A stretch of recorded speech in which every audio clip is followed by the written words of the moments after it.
Hello, this is a review of my Castles and Crusades campaign. This was session 22, this is the 22nd session of the campaign.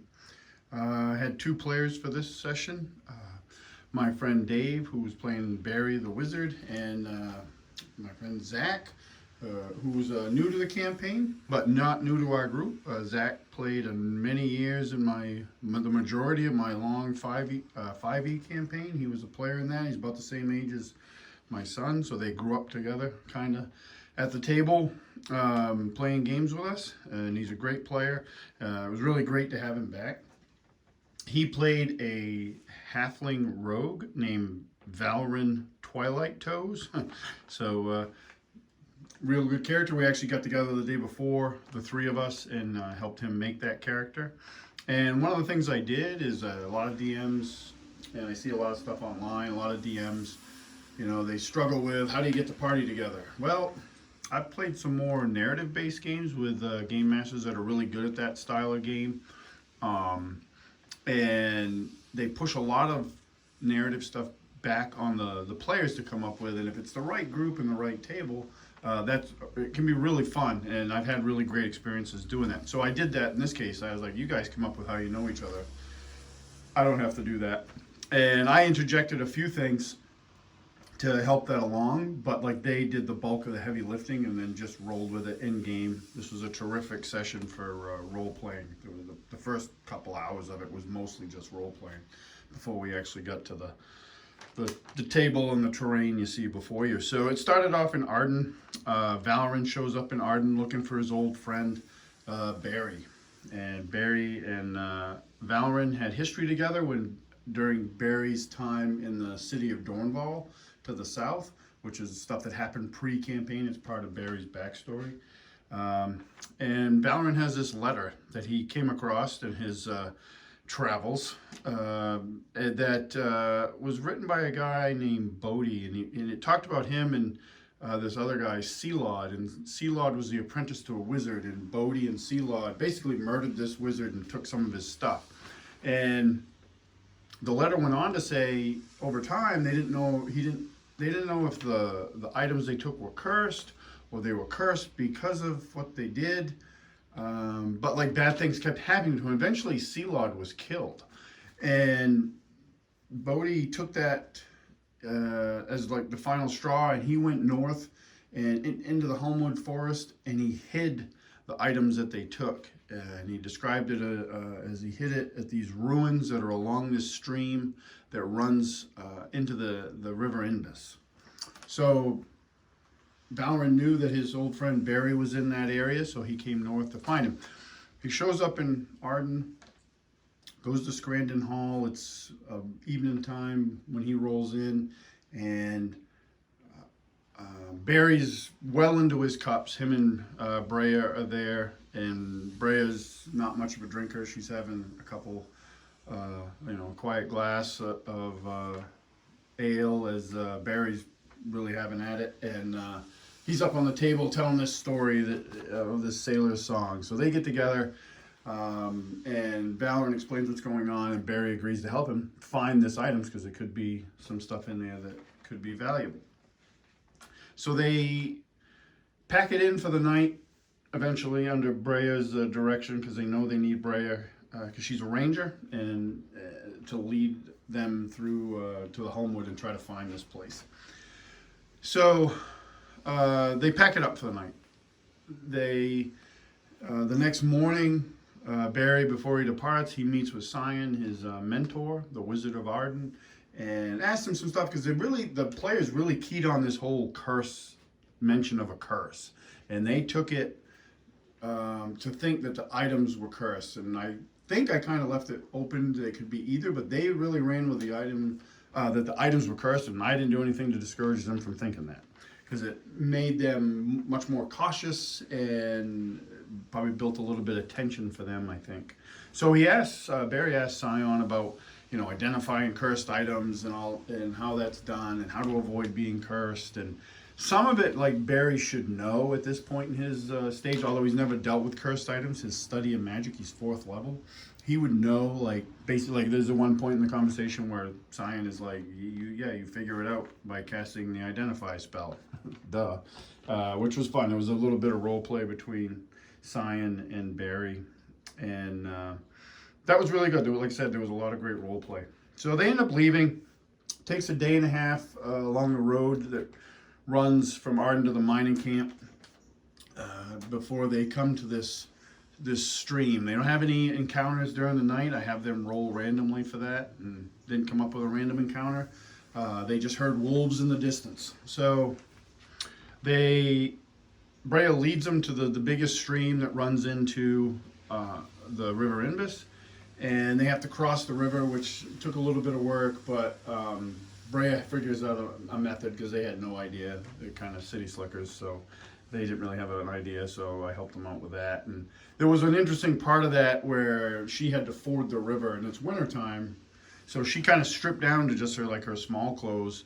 And it was like the first time Barry really noticed that she was a girl, so it was like there was a little bit of moment in there where my friend Dave really played Barry well, noticing her for the first time. And she either didn't notice him doing that or chose to ignore it. They get across the river. They hike a couple hours. Actually, they end up hiking for the rest of the day north into the Hulmwood along the river. The next day, early, they break camp. No other encounters that night. Rolls come up with no encounters, so they still heard the wolves, but more distance, and they were hoping the donkey, Barry's donkey that they left behind with their cart on the road didn't get eaten. And the next day they depart camp, and they find these ruins, and they search around a little bit, and it's just this old ruin, and it's overgrown. It's been there. You know, they don't have, none of the dwarves are there, so they can't tell like the age of the stone or anything like that. But Barry is able to determine that with some clever spell usage, because he finds carved words and stuff, that this is perhaps like an old druid grove shrine, and it's completely overgrown. They do some searching, and eventually Barry finds a loose stone in this stonework, and they pull it out, and there's this canvas wrapped case in there. They assume this is the stuff that they're looking for from the letter, and they're correct. They take some precautions getting that out of there, and in the case, which Valrin is able to unlock pretty easily, they find a couple items. They find a wand, and they find a dagger that has like a dragon hilt, and some gems. Both the wand and the dagger radiate magic. Barry casts detect magic on them. So, being afraid that these items are cursed, Barry kind of breaks his rule about casting Identify while not in the safety confines of Cyan's Tower. So, which has in Castle Crusades, it has a negative effect on your Constitution for an hour. So the first one he does is the wand. He loses a point of Constitution for an hour. And he identifies it as a wand of magic missiles, and it's a fairly powerful one, built by a 12th level caster, so it can really pump out the magic missiles. And the way magic missile works in Castles and Crusades, it's based on your level, not more so than you don't upcast in Castles and Crusades. Some of your spells get more powerful because of your level. It just happens, which is really cool. And it's not cursed though. There's no curse on it. He's able to identify many, I think 4 characteristics of it, and it's not cursed. The dagger is also, it's a magical +1 dagger, also not cursed, and the gems are not magical anyway. So while they're messing around with that, Brea's been exploring these ruins, and she comes back on the second casting. When they cast it on the dagger, Barry takes a bigger hit to his Constitution. I think he lost 4 points of Constitution, so he was feeling pretty sickly, and Dave really role played that well. When I think at one point he threw up, while his character threw up, while Brea came back to say, "Hey, you know, I need to show you something," and he begrudgingly goes along. They both do, and she leads them through the ruins and a little bit into the forest till they get to a point where they can see through over the treetops a little bit, and they just see magical energy arcing up, and they're not sure what it is. So they push on, and they come to this section over here where you see the stone ruins, and there's a figure in there that Barry recognizes, and it's Crugnot, the leader of the Croaker goblins that they met many sessions ago, and he is harnessing magical energy. Barry's not sure exactly what he's doing, but he can tell that he's harnessing magical energy, and he's sending it into each one of these stones. And as he does, the rune that's carved into the stone lights up. And when he finishes, the ruin in front of them over there, you see the double doors, which were mostly concealed by overgrowth. Runes light up on that, revealing this stone door. And then when he's finished, the door stays lit, the runes in it stay lit, and he notices the party for the first time. So he recognizes Barry. They have a conversation. He tells him he's here to unlock ancient secrets and treasures, and they talk for a bit, and they agree to join with him. And Crugnot seems sincere about that. There's no sign of deception, because they're a little cautious about him. They're not sure of what his motivations are and stuff. They end up going into the inside, and there's this. It's what you see there. It's basically, this is a vault, and they decide to take the door to the left first. So they go to the door to the left. If I can move this a little bit closer, and they get that unlocked with Valrin's help, and they enter, and they find this room with a chamber of molten floor. But it's kind of a weird room. It's almost like it's really more like a dimensional pocket, because the sides and roof just kind of fade into blackness. Like they don't see any discernible walls, just this floor. So they go over the arch. On the far side of the arch, there's a place that isn't molten, and floating on that is this gem, this reddish gem floating in this magical field. So they end up going over there to get that, and when they do, a fire elemental comes up out of the molten floor, and they get into a fight there. They end up pretty sure they defeated that fire elemental, and then they flee. Oh, they also found a lever on the far side of that, and when they're done, they pull that lever, and like streams of water start filling into the room, and it cools off the room, and the floor hardens and defeats the room. They leave, and they come to the next room, which is this one here, and same thing. They get in the room. That one, I think it was that one where they had a little bit of trouble. There was a couple doors where they had trouble with the lock, so I think in that one, Valrin bashes it off with a hammer, which was effective but loud, and any chance of them not, they don't know what lays beyond this. This was all covered, so I was revealing it piece by piece. So they think, well, whatever else might be in here definitely knows we're here. But they get in here, they fight a water elemental. The water elemental, though, in this room's the same. It's just like a dimensional pocket. There's no discernible walls. They just fade into darkness. And they can't see a bottom to this floor.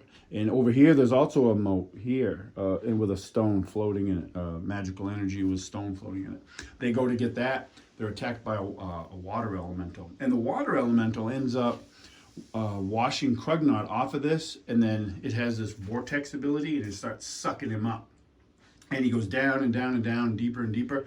And just before he goes completely under, he looks at the party and is like, this wasn't supposed to happen this way. And then he blinks out of sight, disappears. So they now know. They grab that thing, the gem, and run. They go into the next chamber over here, the next section of the hall, past the archway. And the second archway, they can see into that circular room, and it just, they don't see much, but there's like an energy thing filling the archway. So they end up going to this side. They go right again. I think that was the door they had to force open again, but this time Barry actually uses a crowbar, and Brea is able to pop it open much smoother than Valrin hammering the lock off. So they come in here, they fight an earth elemental. This got really dicey. They took a couple hits from, I think, the fire elemental and such, but the earth elemental did a lot of damage. It hit Barry really hard. really, really hard. It was a really bad hit. And Barry's a wizard, so he doesn't have an abundance of hit points. And they don't have any healers with them. So that was a big hit, but they have some healing options, which they end up using.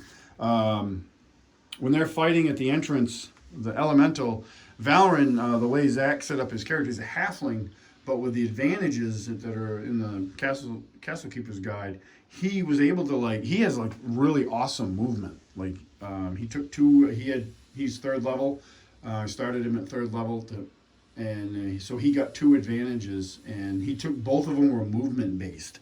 So he has a ton of movement, more than a normal character does. So he really used that. They were fighting Brea and Brea were fighting the elemental, and he booked it up here because there was another floating stone on the far side, and this one looked like a rock with runes carved into it, and it was floating in like this greenish magical energy. They snatched that. Barry makes good use of the magic missile wand that he got, and they end up defeating that earth elemental. Badly hurt, Barry was, but they defeated, get it. They go to the next room. In that room, when they go in, excuse me, they just see these floating pieces of stonework, and there's a like wind that comes up from the ground. There's no ground, really. That's the wrong term. It's just blackness. It goes on forever, and this wind comes up out of it. So they're trying to figure out a way to get over there, because on the far side, like over here-ish, there's another platform. I don't know how good that angle is going to be. I apologize. There's a final gem floating in magical energy, so they go to collect that one. And I kind of left this up to them, like, how are they going to do this? My thought was they were going to run and jump and play Frogger all the way around. And they initially started to do that, but what they did is I had forgotten that Barry had a scroll of levitate. So they smartly cast that on Valrin, and they were going to have Brea, like, throw him, they tie a rope to him, they have him jump. If he falls, he activated it, lasts for a while so they could go back and forth. But we got reading the spell just to clarify how that would work. And it talked about in the spell description that you can only go up and down, but you can go like along walls and stuff if you just like kind of pull yourself along, and you get like half your movement. But because his halfling is set up as a real like movement character, he got his full movement. So they do that. So instead of going all the way around, they just skirt along the edge. And I'll go into more of this maybe with the terrain when I do the terrain recap video. I'll get a closer view of it. But they go along the edge, and as he's doing that, air elemental comes and beats the living daylights out of him with these buffeted attacks, and just smashing him against the stone wall and really hurt him. I think he was down to single digits of hit points for sure, and he took 2 hits and he barely survived the second one. It was really tough. But I think Barry hit him again with a charge from the magic missile wand he got, and that brought its attention because it was a really good hit. So it turned its attention on Barry long enough for Valrin to run over and grab that moat. And there was another lever over there, and he pulled that. Not all the rooms had levers. Some of them had other things that they never discovered that would shut down the rooms, but they only discovered 2 of them. So he pulls the lever, and when he does, all the wind and air gets, not the air itself, all of the air, but like they just feel this sucking motion as the air sucks downward, and that happens for a few seconds, and then they feel this rush upward, and the floor comes up. All these pieces of the floor come up, and they replace, and the floor is solid again. So they're able to exit, which they do. And they do some healing to get Valrin a little bit more on his toes, because he was really badly hurt, and they had no idea what was left in store for them. When they approach the second arch with the energy field blocking it, they have all 4 of these stones that represent earth, wind, water, and fire. And the energy field goes away. They go into the room. In the center of that dais, I had nothing to represent it, but there's a pedestal there, and there's a spot for each of those stones that can be placed in it. So Barry does that one at a time, and as he places one, it flares up with like energy, and then this ghostly image appears of this robed figure, and every time he puts a stone in, another robe figure appears. When he puts the final stone in, they didn't have to go in any particular order.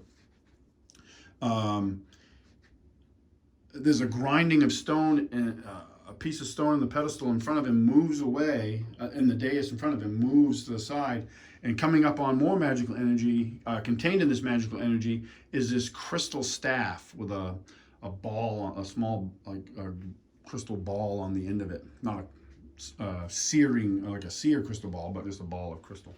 And the fourth spirit approaches Barry and tells him that this was the staff of a wizard named Tamlin Roan, and they basically took this staff long ago from him and hid it because he was a wizard and he was consumed by the staff's power and he was doing evil things. So they wanted to take his power, and so they took his staff and they hid it here.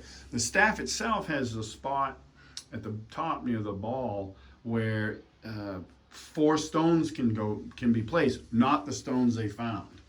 And the spirit goes on to explain that those stones have been scattered across the continent, which is called the Dawn, and hidden. And even they don't know the location of them. But if they're returned to the staff will gain more power. So basically, this kind of dropped a quest to Barry. If he ever wants to take up, he can try to locate these stones and increase the power of his staff. The spirit goes on to warn him about being careful not to be consumed by this power, which is what happened to Tamlin Roan.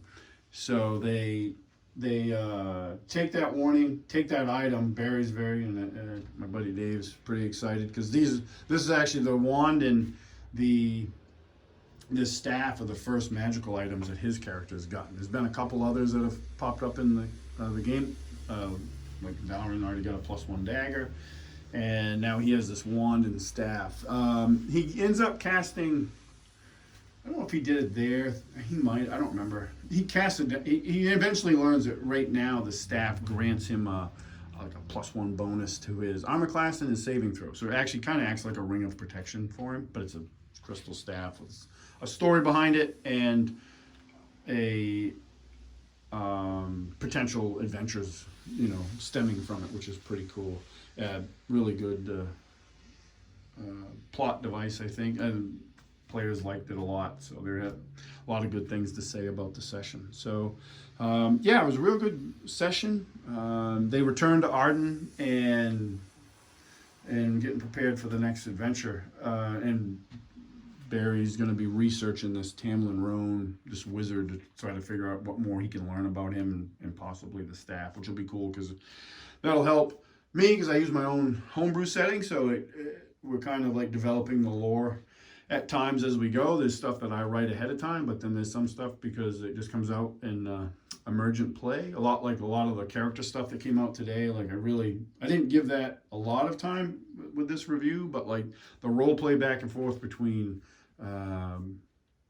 Zach and Dave was really excellent, and I would interject every now and again, like if there was like Brea or Sion was there or Crugnot with little things, but it was mostly them driving the ship on that, and which is, as a game master, it was really fun to watch. I really enjoy it, and when the players get that much into their characters and just run with it, which was awesome. Like I said, the first couple hours, probably one of the longer sessions I've run, and like the first couple hours was just like role play and giving Zach some more background to what's going on in the campaign a little bit too, because it was his first session. So, and he would know some stuff about Barry just because their characters have history together. But yeah, so that was session 22. I got 20. Actually, I think I'm trying to plan. I'm going to run a session next week. And then the next group session is going to be September 16th. So, yeah. So that's the review. I'll do another review of the terrain and stuff I used, and maybe some other stuff that I brought into that helped develop this session. That probably deserves a video on its own. But yeah, thanks for watching. If you have any comments or questions or anything like that, fire them away. Love to see them. And thanks for watching.